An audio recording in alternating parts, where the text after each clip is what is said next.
آج ہم امہات المؤمنین کے بارے میں تذکرہ کریں گے کہ ان کے ساتھ نبی صلی اللہ علیہ وسلم کا نکاح کب کب ہوا۔ السلام علیکم ورحمۃ اللہ وبرکاتہ۔ امہات المؤمنین حضرت حفصہ اور حضرت زینب اور ام سلمہ رضی اللہ تعالیٰ عنہ سے نکاح۔ فاروق اعظم حضرت عمر رضی اللہ تعالیٰ عنہ کی بیٹی حضرت حفصہ رضی اللہ تعالیٰ عنہ حضرت خنیس بن حذیفہ رضی اللہ تعالیٰ عنہ کے گھر میں تھی، جو غزوہ احد میں زخمی ہو کر آئے اور مدینہ منورہ میں وفات دے شہادت پائی۔ شعبان 3 ہجری میں نبی اکرم صلی اللہ علیہ وسلم کی زوجیت میں آئیں اور ام المؤمنین ہونے کا شرف پایا۔ انہوں نے 41 ہجری ماہ جمادی الاول میں بعمر 60 سال وفات پائی۔ 3 ہجری میں نبی اکرم صلی اللہ علیہ وسلم نے ام المساکین حضرت زینب بن خزیمہ رضی اللہ تعالیٰ عنہ سے نکاح کیا، جو پہلے طفیل پھر عبیدہ کے نکاح میں تھی، جو نبی اکرم صلی اللہ علیہ وسلم کے امزاد بھائی تھے، یعنی حارث بن عبد المطلب کے فرزند تھے۔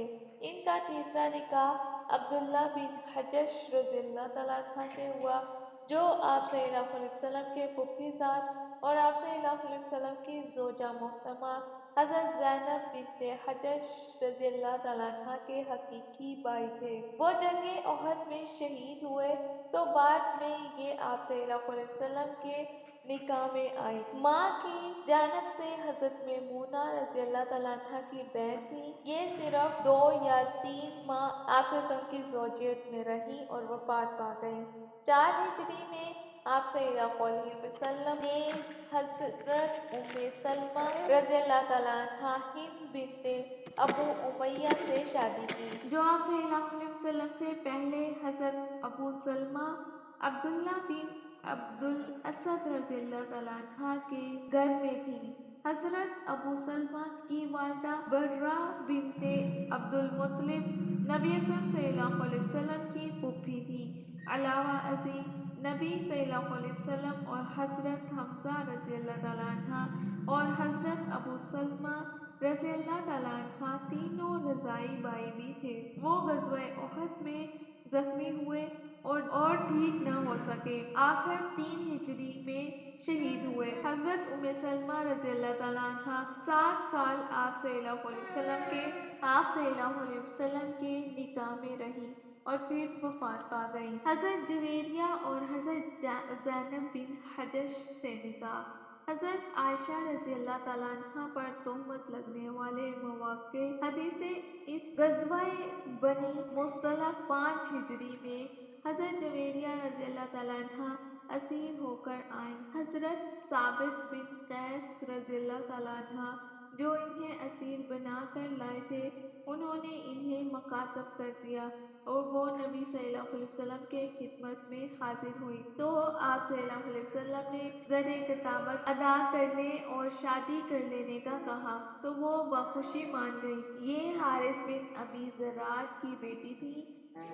اس شادی کی خبر سنتے ہی صحابہ رضی اللہ تعالیٰ عنہ نے دوسرے 100 قیدیوں کو بھی یہ کہتے ہوئے رہا کر دیا کہ یہ اب ہمارے نبی صلی اللہ علیہ وسلم کے رشتے دار ہیں۔ حضرت عائشہ رضی اللہ تعالیٰ عنہ انہیں اپنے قوم کے لیے باعث برکت کہا کرتی تھی۔ شوال 5 ہجری کو نبی اکرم صلی اللہ علیہ وسلم نے ان سے ان کی شادی ہوئی اور 6 سال زوجیت میں رہ کر وفات پائی۔ 5 ہجری میں ہی نبی اکرم صلی اللہ علیہ وسلم نے حضرت زینب بنت حجش پھوپھی زاد سے شادی کی، جو آپ صلی اللہ علیہ وسلم کے منہ بولے بیٹے زید بن حارثہ رضی اللہ تعالیٰ عنہ کے نکاح میں رہیں اور انہوں نے طلاق دے دی تھی۔ قرآن پاک کی سورۃ الاحزاب میں انہی کا ذکر ہے، چنانچہ ارشاد الہی ہے اور کبھی بھی نہ کسی مومن مرد کا حق ہے اور نہ کسی مومن عورت کا کہ جب آپ اللہ اور اس کا رسول کسی معاملے کا فیصلہ کر دے تو ان کے لیے ان کے معاملے میں اختیار ہو، اور جو کوئی اللہ اور اس کے رسول کی نافرمانی کرے تو یقیناً وہ گمراہ ہو گیا۔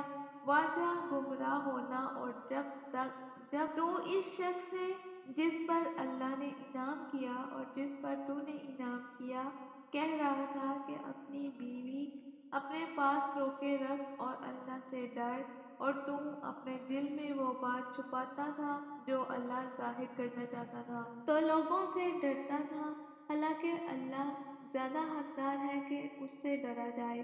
پھر جب زید نے اس سے اپنی حاجت پوری کر لی تو ہم نے تجھ سے اس کا نکاح کر دیا تاکہ مومنوں پر اپنے منہ بولے بیٹوں کے بارے میں کوئی تنگی نہ ہو جب وہ ان سے حاجت پوری کر چکے، اور اللہ کا حکم پورا ہو کر رہنے والا ہے۔ جمادی الاخری میں 60 ہجری میں نبی اکرم صلی اللہ علیہ وسلم نے ام المؤمنین حضرت صفیہ بنت حیی رضی اللہ تعالیٰ عنہا سے نکاح کیا، جو معرکہ خیبر میں قیدی ہو کر آئی تھیں۔ یہ بنو قریظہ اور بنو نذیر کی سیدہ تھیں۔ وہ جب نبی اکرم صلی اللہ علیہ وسلم کے حصے میں آئیں تو آپ صلی اللہ علیہ وسلم نے انہیں آزاد فرما دیا اور نکاح کر لیا۔ ان کا پہلا نکاح سلام بن مشکم سے اور دوسرا نکاح کنانہ بن ابی الحقیق سے ہوا تھا، جو غزوہ خیبر میں مارا گیا تھا۔ یہ پونے 4 سال نبی اکرم صلی اللہ علیہ وسلم کی خدمت میں رہیں اور 50 ہجری میں وفات پا گئیں۔ اسی سال 60 ہجری میں ہی ماہ ذوالقعدہ میں نبی اکرم صلی اللہ علیہ وسلم نے ام المؤمنین حضرت میمونہ بنت حارث رضی اللہ تعالیٰ عنہا سے نکاح کیا۔ وہ پہلے ابو رحم بن عبد العزیٰ اور پھر یتب بن عبد العزیٰ کے نکاح میں تھی اور بیوہ ہو گئی تھی۔ ام المؤمنین زینب بنت خزیمہ رضی اللہ تعالیٰ عنہا ان کی ماں کی جانب سے بہن تھی، جن سے 3 ہجری میں آپ صلی اللہ علیہ وسلم نے نکاح کیا تھا۔ صرف 3 ماہ بعد ہی وہ وفات پا گئی تھی۔ حضرت میمونہ رضی اللہ تعالیٰ عنہا 3.25 سال خدمت نبی میں رہیں، 51 ہجری میں وفات پائیں۔ ام المؤمنین حضرت ام حبیبہ رضی اللہ تعالیٰ عنہا سابقہ واقعہ میں مذکور حضرت ابو سفیان رضی اللہ تعالیٰ عنہ کی بیٹی ہیں۔ ام حبیبہ ان کی کنیت اور رملہ نام تھا۔ ان کا پہلا شوہر عبداللہ بن حجش تھا، جو دائم الخمر تھا اور عیسائیوں میں بیٹھ کر عیسائی ہو گیا تھا۔ یہ خود قدیم اسلام تھی اور ماں باپ بہن بھائیوں کو چھوڑ کر صرف شوہر کے سہارے حبشہ میں تھی۔ ان کے ارتداد سے یہ سہارا بھی جاتا رہا۔ جب نبی اکرم صلی اللہ علیہ وسلم کو ان کا حال معلوم ہوا تو ایک آدمی بھیج کر پیغام نکاح دیا۔ نجاشی نے مجلس نکاح منعقد کی، خطبہ پڑھا، نبی اکرم صلی اللہ علیہ وسلم کی طرف سے 400 دینار مہر دیا اور تمام حاضرین کو کھانا بھی کھلایا۔ مدینہ میں حضرت ابو سفیان رضی اللہ تعالیٰ عنہ آئے اور وہ ابھی مسلمان نہیں ہوئے تھے، تو حضرت ام حبیبہ رضی اللہ تعالیٰ عنہ نے چارپائی سے بستر اٹھا لیا اور کہا، یہ بستر رسول اللہ صلی اللہ علیہ وسلم کا ہے، کوئی مشرک اس پر نہیں بیٹھ سکتا۔ یہ حضرت ابو سفیان رضی اللہ تعالیٰ عنہ فتح مکہ سے 1-2 دن پہلے مسلمان ہوئے۔ غزوہ حنین، طائف اور یرموک میں مسلم مجاہد کی حیثیت سے خوب استقامت دکھائی۔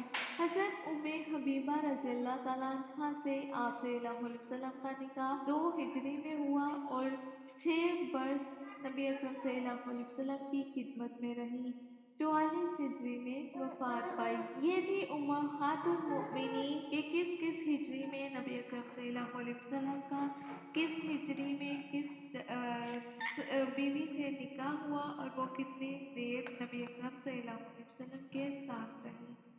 ہم آگے تفصیلاً انہی امہات المؤمنین کا تذکرہ کریں گے۔ ہمارے چینل کے ساتھ جڑے رہیے، سبسکرائب کر دیجیے اور بیل آئیکن کو ضرور دبائیے گا تاکہ ہماری ہر آنے والی ویڈیو کا نوٹیفیکیشن آپ تک پہنچتا رہے۔ اپنا خیال رکھیے گا۔ السلام علیکم ورحمۃ اللہ وبرکاتہ۔